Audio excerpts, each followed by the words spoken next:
Halo, assalamualaikum warahmatullahi wabarakatuh. Dimanapun anda berada sekarang, yang informasi di studio kami jam 66,6666 yang terletak di Jalan Gohauling.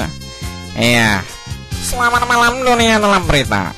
Berita dalam dunia akan kita sajikan ke hadapan anda. Ya, sekiranya mananya berita ini yang akan kami sampaikan adalah konyol, termasuk konyol.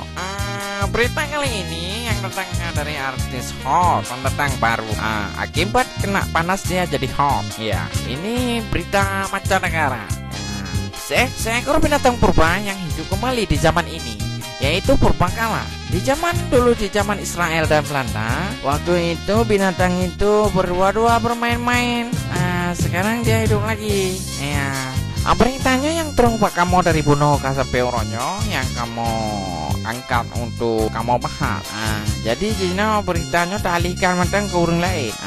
Berita demi berita, yang penting beritanya. Anak berita. Demikianlah berita yang kami sampaikan. Semoga anda puas, kami pun senang. Oke, bye-bye, terima kasih. Assalamualaikum. Salam dari kami Radio Gohauling yang terletak di Jalan Rimba Tuhan. Di gelombangnya di 66,6,6 lagi. Mengudara di udara pesawat Garuda.